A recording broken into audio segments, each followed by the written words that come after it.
আসসালামু আলাইকুম। সবার আগে বাছাই করা 10টি আন্তর্জাতিক খবর জানিয়ে দেব। প্রথমেই থাকছে শিরোনাম।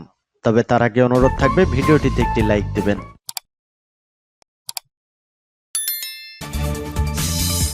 এই মুহূর্তে পাওয়া ইউক্রেন রাশিয়ার যুদ্ধের সর্বশেষ আপডেট সংবাদ। জাপোরিজিয়ায় রাশিয়ার মিসাইল হামলা, নিহত অন্তত 4। এরপর জানিয়ে দেব বাখমুতের গুরুত্বপূর্ণ সেতু উড়িয়ে দিল রুশ সেনারা। এদিকে ইসরায়েল আর কত অপরাধ করলে ওআইসির বৈঠক হবে বলছে ইরান। এরপর জানিয়ে দেব ইউক্রেনকে অস্ত্র গোলাবারুদ দেবে যুক্তরাষ্ট্র। মহাযুদ্ধে পরিণত হয়েছে এই ইউক্রেন রাশিয়ার যুদ্ধ। এদিকে ভারতের মুসলমানদের রক্ষায় বিশ্ব নেতৃবৃন্দকে এগিয়ে আসতে হবে। এবার মহা বিপদে পড়তে যাচ্ছে ভারতের কট্টরপন্থী হিন্দুত্ববাদী নরেন্দ্র মোদী সরকার। দিশেহারা ভারত। সর্বশেষ জানিয়ে দেব বাখমুত থেকে ড্রোন ইউনিট সরিয়ে নিল ইউক্রেন। শুনছিলেন সংবাদ শিরোনাম, এখন বিস্তারিত। তবে তার আগে অনুরোধ থাকবে ভিডিওটিতে একটি লাইক এবং কমেন্টস করে জানিয়ে দিন আজকের সংবাদের সব থেকে গুরুত্বপূর্ণ বিষয়। ভারতকে শিক্ষা দিতেই বিশ্ব নেতৃবৃন্দকে আহ্বান জানিয়েছে ওলামা ইকরাম। আপনারা জানেন ভারত একটি কট্টরপন্থী রাষ্ট্র, যেখানে প্রতিনিয়তই ভারতে মুসলমানরা নির্যাতিত হয়ে থাকে। একজন বিশেষজ্ঞ বলেছেন ভারতে মুসলমানরা ভেসে আসেনি, মুসলমানরাই শত শত বছর যাবৎ ভারত শাসন করেছে। ধর্মকর্মে বাধা দেওয়ার অধিকার কারণেই নিজেদের অস্তিত্ব রক্ষায় মুসলমানরা ঐক্যবদ্ধভাবে গর্জে উঠলে হিন্দুরা পালাবার পথ খুঁজে পাবে না বলে তিনি মন্তব্য করেন। আর হ্যাঁ বন্ধুরা, অবশ্যই এই বিষয়ে আপনার অভিমত কি তা কমেন্ট বক্সে কমেন্ট করে লিখে জানান। আর ঝটপট এই ভিডিওটি আপনার বন্ধুদের মাঝে শেয়ার করে ছড়িয়ে দিন। আর জানিয়ে দিন আপনি কোন জেলা থেকে বা কোথা থেকে আমাদের সংবাদ শুনছেন এবং দেখছেন। এই মুহূর্তে পাই ইউক্রেন রাশিয়ার যুদ্ধের সর্বশেষ আপডেট সংবাদ। জাপোরিজিয়ায় রাশিয়ার মিসাইল হামলা, নিহত অন্তত 4।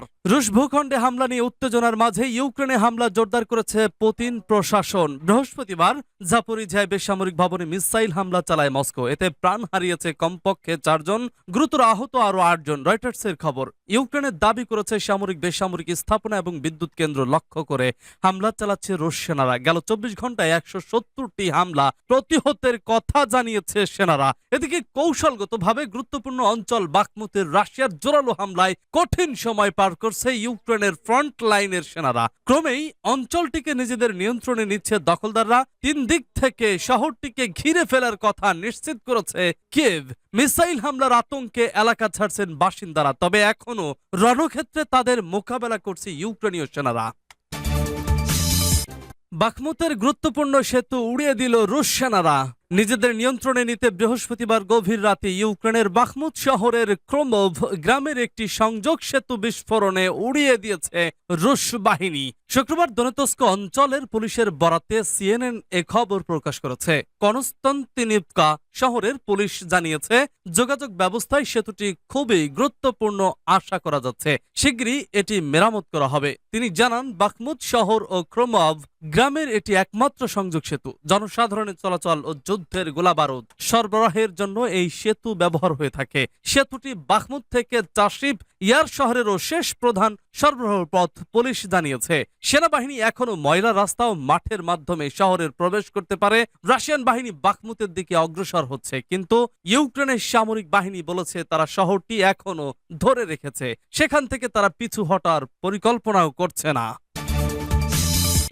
ইসরায়েল আর কত অপরাধ করলে ওআইসির বৈঠক হবে বলছে ইরান। ইরানের বিচার বিভাগের মানবাধিকার বিষয়ক দপ্তরের মহাসচিব আলী বাকেরি কানি বলেছেন ইহুদিবাদী ইসরায়েল আর কত অপরাধ করলে মুসলিম দেশগুলোকে নিয়ে গঠিত ইসলামী সহযোগিতা সংস্থা ওআইসির জরুরি বৈঠক অনুষ্ঠিত হবে। অধিকৃত ফিলিস্তিন, বিশেষ করে অবরুদ্ধ গাজায় ইসরায়েলি অপরাধযোগের বিষয়ে এক প্রতিক্রিয়ায় তিনি কথা বলেছেন।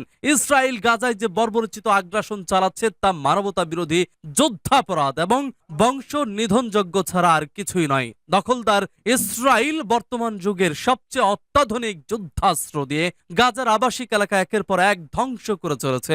বড় বড় ভবনে বোমা হামলা চালিয়ে এক জায়গায় নারী, শিশু, বয়স্ক মানুষকে হত্যা করেছে। গাজার পানি, বিদ্যুৎ ও যোগাযোগ ব্যবস্থার মতো গুরুত্বপূর্ণ অবকাঠামোগুলো মাটির সাথে মিশিয়ে দিচ্ছে।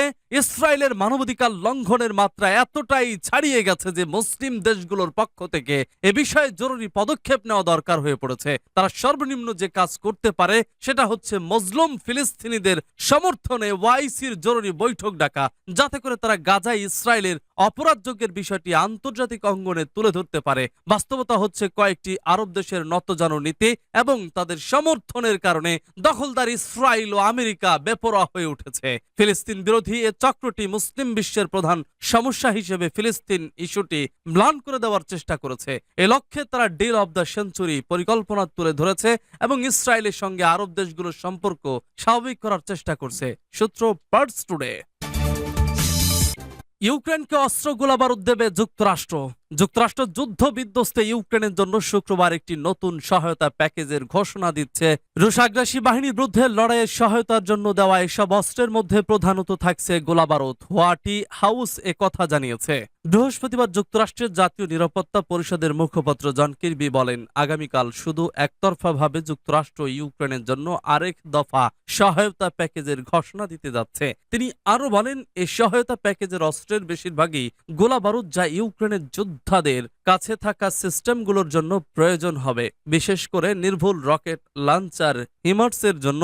এ ব্যাপারে কির্বি বিস্তারিত আরো কিছু জানাননি। জার্মান চ্যান্সেলর ওলাফ স্কলজের হোয়াইট হাউস সফরের সময় এই ঘোষণা দেওয়া হবে। পশ্চিমা শক্তিগুলো ইউক্রেনের প্রেসিডেন্ট ভলোদিমির জেলেনস্কিকে প্রতিশ্রুতি দিয়েছে যে তারা গোলাবারুদ ও অন্যান্য সরঞ্জাম সরবরাহের গতি বাড়াবে, যেন ইউক্রেনের সামরিক বাহিনী রাশিয়ার সৈন্যদের নতুন হামলা প্রতিহত করতে সক্ষম হয়। সম্প্রতি ইউরোপীয় ইউনিয়ন কিয়েভে জরুরিভাবে 155 মিলিমিটার গোলা সরবরাহ করার ঘোষণা দিয়েছে।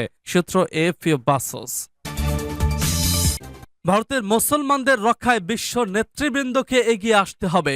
ভারতে মুসলমান হত্যা, নিপীড়ন, নারী ধর্ষণ, বাড়িঘরে আগুন জ্বালিয়ে দেওয়ার প্রতিবাদে রাজপথে মিছিল করেছে বাংলাদেশ খেলাফত আন্দোলন। বিক্ষোভ মিছিল শেষে সমাবেশে সভাপতির ভাষণে দলের আমির শরীয়ত মাওলানা আতাউল্লাহ হাফেজি বলেন, ধর্মনিরপেক্ষতার ধ্বজাধারী গণতান্ত্রিক রাষ্ট্র নামে পরিচিত ভারতে রাষ্ট্রীয় ইন্ধনে চরমপন্থী হিন্দুরা সেদেশের সংখ্যালঘু মুসলমানদের হত্যা, নির্যাতন, নারী ধর্ষণ ও মুসলমানদের বাড়িঘর জ্বালিয়ে দিচ্ছে। সেদেশে মুসলমানদেরকে ইবাদত সহ ধর্মীয় রীতিনীতি পালনে বাধা দেওয়া হচ্ছে। গরু জবাই ও গোশত খাওয়ার কারণে পিটিয়ে হত্যা করে উল্লাস করেছে। মুসলমানদেরকে হিন্দু দেবতার নামে জয় শ্রীরাম বলে স্লোগান দিতে বাধ্য করা হচ্ছে। এ ধরনের কর্মকাণ্ড কোন ধর্ম, জাতীয় ও আন্তর্জাতিক আইন সমর্থন করে না। ভারতের মুসলমানদের রক্ষায় বাংলাদেশ সরকার সহ বিশ্ব নেতৃবৃন্দকে এগিয়ে আসার আহ্বান জানান তিনি।